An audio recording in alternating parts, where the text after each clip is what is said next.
Hello, everyone. Welcome to another Tuesday episode of Clarity and Confidence TV. I am Kelli Thompson. I'm a women's leadership coach.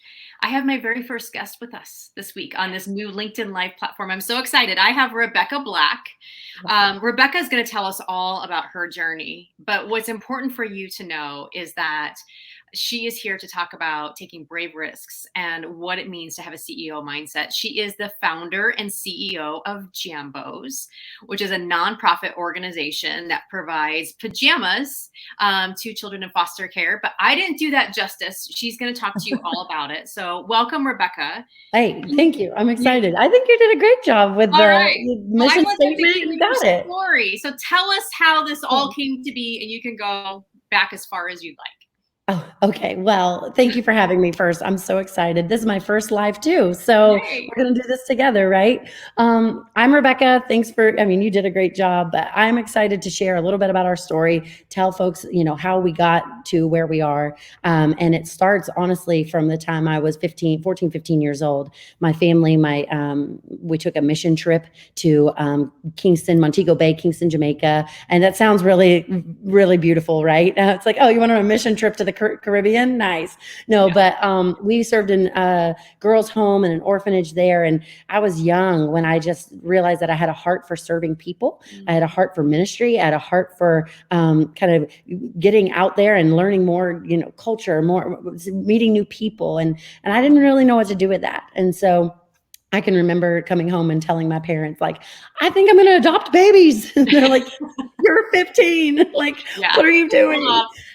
But I didn't know how to harness it. I was young. But my parents always encouraged me. They always pushed me towards, hey, girl, if that's your dream, you go get it, and I'm grateful for that. But I lived my adult life just working in sales and marketing. I worked for a wireless company. And I always had this little thing in the back of my mind, like, you remember when you felt like God called you to that? Remember you have a heart for adoption and fostering and that, like, what about that? Why didn't you chase that? But I got a little wrapped up in the pencil skirt and heels. I liked that look on me. Okay. And that kind of corporate bend felt good. The paycheck was great. Like I was living my life. Right. I get it. And as luck would have it, you lay down at bed at night and you're just miserable. You think this is not fulfilling. I'm in sales and I could shave your head and sell it back to you. Like, well, great. But like, I'm not passionate about this. Yeah. And so my time goes on and things. And I finally surrendered the corporate bend that I had and said, all right, like, God, what do you want from me? And I went into ministry and I worked at a mega church, one of the fastest growing churches in the country, here in the Atlanta area. And at that time we were just booming and they hired me in and I'm sitting around going like, I don't want to be a pastor. Like, no, like, why am I here? Yeah. And time again, the conversation would come up from stage with our senior pastor and he would say, what does it look like for you to bring revival to this community or to serve this community? And I was undone, Kelli. I would cry in staff meetings. Like, I can't be doing, I know what I'm called to. So long and the short of it is I took a trip to Kenya, Africa. And while I was there, we were serving families and kids and women.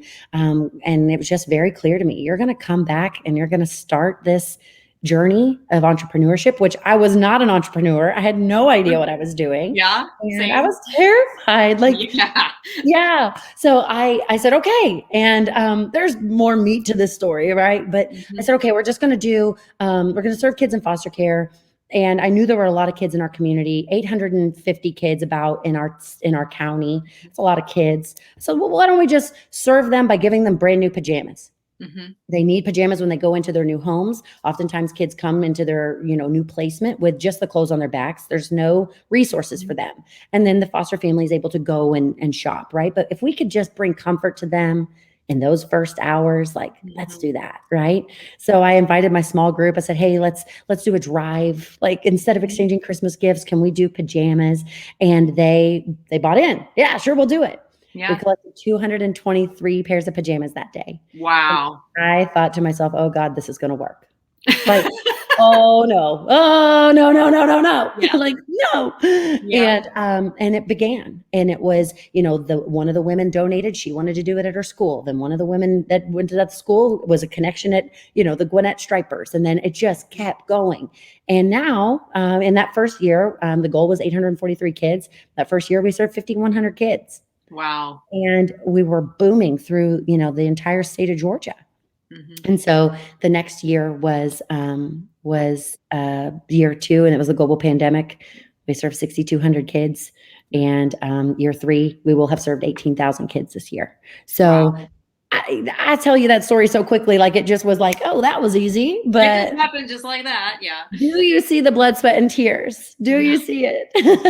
Because it has been hard work, and I've been afraid, and I've been scared some days, and it's taken a lot to become an entrepreneur. I was never an entrepreneur before. So yeah. So that's kind of the long and the short of it.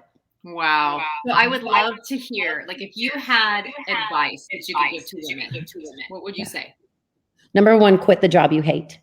If you're working a job you hate, quit. You are hireable. You can go work another job. You can start the business that you've dreamed of, but stop dabbling in a toxic work environment, a work environment you're not bought into, a corporation or a mission you're not behind. Quit it. Yes. And that sounds easy, right? And people are probably thinking like, oh, so easy for you to say. No, I had my dream job working in guest services at a mega church. I was in my wheelhouse. God called me out of that role. I was idolizing it 1,000%. God called me out of that role. And as a single mom living with my parents, I had 3 kids and $12, and I quit the job that I wasn't supposed to be sitting in anymore. I didn't hate that job, but it was time. And I knew the longer I stayed there, I was doing harm to myself. My mental state was going to go crazy. I was doing harm to their organization if I stayed there, just dragging negative. I'm half subpar energy. And so I had to be obedient, and I took the risk. My parents are still breathing in a brown paper bag. I'm sure. I'm sure. Yeah. Like, we're proud of you, but yeah, my parents are probably like, oh my gosh, she kills us. Yes.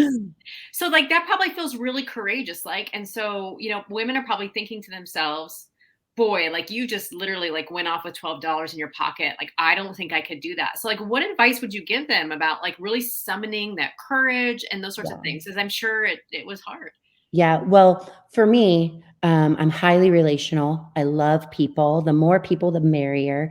And it's comfortable for me to lean into people, the support, the prayer, the cheerleader people in my life. That's comfortable for me. And if you're not comfortable there, I would really recommend you do what it takes to get comfortable asking people to rally around your business, your mission, your ideas. You have to have those core people that you can go to and say, I'm scared to death, but I know this is what I need to be doing. And will you support me and this business? And I had 4 or 5 of those people that I just went to and said, okay, I have this idea. And I'm grateful for their support. Those people are still very much a part of our mission. They're still very much a part of what we're doing. But without the people, standing around me and cheering me on and connecting me, this wouldn't be what it is. So biggest piece of advice is get out and get comfortable, even if it's just one person that's your cheerleader. And I would recommend it be someone that's not your significant other. Yes. They're always they're supposed to tell you you're doing a good job. You're doing a good job. But find somebody that's going to hold you accountable, someone that's going to, check in with you and not be, sending you the wink emoji. Right. Exactly. So you had said something when you and I were chit-chatting, like right before I hit record, and I want everyone to hear this. This is so important. And Rebekah says, don't let getting started stop you. You want to say more about that? Yeah, listen, that's what was stopping me for years. I knew I was called to this. I knew this is what I was supposed to be doing. It was a no-brainer in my own head, right? Like, Rebekah, you know what you're supposed to be doing. But I could not, for the life of me, be courageous enough to get started. And I'll tell you, like our world wants, and like our society is very like, oh, right here, right now, I want the perfectly built website. I want the perfect business cards. Give me the logo. It has to look like $1 million right now. And I'm not alone in that mindset. I realize that, right? Yep. But it was when I started Jambos and finally said, I'm going to do it. I just had one of my girlfriends made a Photoshop flyer with no logo, and we had Rubbermaid bins. There was no brand. We had none of that. And so if you can get out of your own way, you'll get somewhere. That's what I always say. Good. I want you to say that again. If you can get out of your own way, you'll get somewhere.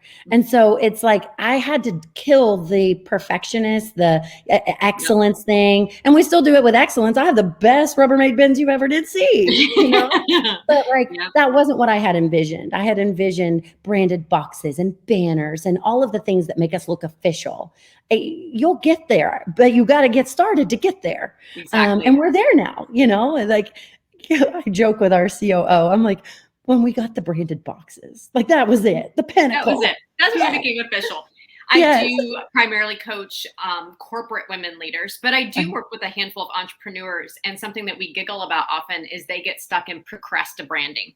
So they can't start until their website's perfect, or they have a perfect logo, or a perfect this, or perfect that. And so that's always, you explained it so well, because that's what I often describe as procrastinating. It's the activities that we do to keep us safe, right? And versus, the exposure of what it feels like to actually go out. And that busyness, when people approach you and say, oh, how's Jambos going?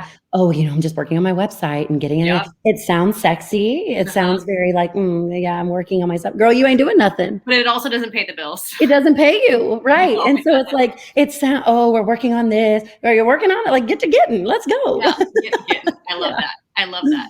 So now that you feel like you've, gotten to a place where the business is running and you've hired help, something else that you told me, I want to ask you two questions. One about the CEO mindset, but before I get there, you said something really important when you and I were talking once about how you're a big vision idea person. And you talked about how important it was to hire the right types of people. Can you say more about that?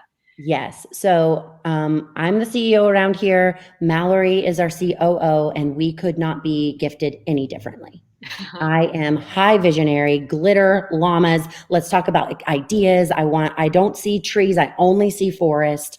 And I'm highly, highly relational. More people, the better. She is all strategy, all rows and columns, and all operations. She is everything I could never be. I'm not going to try to be her. Thank goodness, right? And we're all wired differently. We're all gifted differently. When you start leaning into your gifts and hire in or bring in people who can help you in those areas that you're not so strong, you will thrive. You will be, the contentment level for me, I don't even feel like I go to work every day. I love what I do because I'm doing what I'm good at. I'm doing what I'm gifted at. And Mallory and I went to a fundraising conversation one time, and I was like, we get in the car and she goes, are you so tired?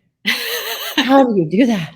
And when I come into her warehouse and it's all, everything's labeled and I'm like, please don't make me touch anything in here. Yeah. Aren't you tired? Find that. Yeah. You have to find that pair, that person that is everything you're not. And she gives fresh eyes to my ideas. I give fresh eyes to her ideas. And together we just run in tandem, but we're doing two very different. We're on very different missions. And I think that's so important, whether you're a CEO or whether you're working in corporate. And I tell this to my corporate women all the time. It's very important to clarify exactly what you've been put on this earth to do. Yes. And use those talents, because I think sometimes we try to take on too much stuff, or we just say yes to what's been handed to us, or we don't even really stop and think about what gives me energy. Right. And what takes away my energy. Right. Something I learned, I used to work for a branding agency here in Atlanta area, and their owner was sitting across the table. We were being interviewed, right? A potential client was sitting across the table from us, and the meeting ends, and she says, the account is big, but they don't run in line with us. So oftentimes you feel a little bit like you're being interviewed, but really the client or the person they're sitting in front of, interview them. Would you continue to do business with this person? Would you? Because listen, nothing's worse than having a client that's going to drain the life out of you. Yeah. You can have all the great clients, but this one is going to wreck you. Yes. So be very intentional. And you know what? You're not for everybody, and everybody's not for you. And when you can rest in that, I'm confident. I'm like, hey, I'm not for you. You're not for me. That's okay. Exactly. I often say Nothing that personal. owning your gifts is the antidote to imposter syndrome. And you just explained it Right. beautifully. It's like when you can own your gifts, what gives you energy, what takes your energy, what's in alignment with your values and what's not. I Right. can say yes with confidence and I can say no with confidence too. And I think Absolutely. that's so important. Yeah, and those no's can be bridges to someone else. That's what I always say around here. It's like, hey, people always suggest things that we should collect. We get it all the time. Correct. You Yeah. guys should also collect tennis shoes. And I'm like, I know an organization that collects tennis shoes. And Let me collect you. We're not and doing the that. Enneagram 7, for anybody who knows the Enneagram, that is just wonderful because, it's so easy to be like, we should, and I'll Yes. buy new bins that do tennis shoes. But I think that Oh, yes. so many leaders have said that part of being an effective leader is knowing exactly what to say no to because it takes you off course. It takes you out of your boundaries, out of your alignment. And so I think Right. that's really powerful. Right. You also shared a little bit too when we were chit-chatting about the CEO mindset and Yes. bringing in experts besides yourself. So tell me more about how that's evolved for you. So when I was a kid, like younger, my dad used to, I don't know if it's an original Bill Black quote or if it was like he robbed it from a former president, but he used to always say, surround yourself with people smarter than you and get out of the way. Mm-hmm. And I kind of tweak that a little bit as like, how can I help that person smarter than me? Mm-hmm. How can we work in tandem? Right. But like for instance, yesterday, I had 2 men come into their building yesterday and they rocked our world because they were smarter than us. They've been doing this longer. They are experts in this field. And so I had to say, hey, I'm not the smartest person in this room. Mm-hmm. And I think a good CEO can say that with confidence. Mm-hmm. I don't want to be the smartest person in this room. Bring me people that know more than me so we can make this more efficient. We can serve more kids. We can make a bigger impact. And that's because we have the right people pouring into our business. Mm-hmm. You got to get over any idea of like, I'm in charge. Mm-hmm. That's just poor. That's immature leadership. Mm-hmm. This isn't about Rebekah being in charge. This isn't about, and even sometimes I tell people sometimes, oh, I work for a nonprofit. Mm-hmm. I don't even tell them I founded it. Like, because honestly, CEO mindset, I'm looking for somebody to replace me. Yeah. Yeah. Like I'm ready to, I'm sitting across from volunteers thinking, chick could run this, Mm-hmm. So but 10 years ago, Rebekah, oh no, ma'am. Oh no, ma'am. Absolutely no. I would have driven this organization into the freaking ground. But that, again, I got around people smarter than me and they taught me about proper leadership and strong leadership values and that sort of thing. So get around people that know more than you. I love that. Surprisingly, so I want to tell people what's that? Surprisingly, there are people who know more than me. That's funny. Before I tell people where they can go find you, what's one last tip you would leave for women to help build their courage, their confidence, reduce doubt? Oh my gosh, one. Here's something I hope that women hear is you can do this. Mm-hmm. And you see it on the Pinterest, you see it on the Instagram. Girl, you got this. Mm-hmm. Yeah, but you have to believe it. Mm-hmm. You have to know it inside. And I don't know if it's a vision board for you. I don't know if it's writing with a Sharpie on your window or your markers on your mirror every day, but like you can really do this. You're not disqualified. Your past does not define you. The ways that you got here matter because they got you here, but they don't get to go with you forward if not needed, right? Mm-hmm. You are capable of going in the direction that you're dreaming of. Your business idea is not dumb. Yeah. You can do this. And I had those people in my life reminding me, Rebekah, you can freaking do this. But your self-doubt she's a loud girl. It is loud. It's loud. You have to learn how to move forward while also kind of experiencing both at the same time. Because like the doubt never really truly goes away. It's like you just kind of learn how to manage both. Right. But again, it goes around to having the great people in your life, but you can do it. And taking the risk. I used to say about going to the gym, putting your feet on the ground and putting your sneakers on is the hardest part. It is the hardest part. Workout is hard, right? But getting your tail out of the bed and putting your shoes on and driving at 5 a.m. to the gym, that's the hardest part. That's the hardest part. The whole workout. So put shoes on and let's get to work. Exactly. I love it. So tell us more. How can they find Jambos? What impact are you hoping to make? Like, how can they get involved? How can they give? Like, tell us all the things about Jambos and how folks can find it and get involved. Okay. So our website obviously is jambosdonates.com. from there, you can find ways to donate financially. You can host donation sites. We're hosting donation sites all over the country now. We are able to create a new system that gives you the kit and everything you need, and you host the Jammy site and you ship them back. So if you're in California or Alabama, you can be a part. We have a text to give option. Funding in nonprofit world, funding and space are always the two, like doing the dance. So fundraising is a huge part of what we're doing. So if you text the word Jambos, and it's JAMBOS to 44321, you can donate any amount that you like. Yes. Add the commas if you want. I love it. Yeah. So one thing I want you to tell everyone that we talked about is tell me how you came up with the name Jambos. Oh, story. So when I was a kid, my mom called our pajamas Jambos. And I can remember her saying, like, go put your Jambos on.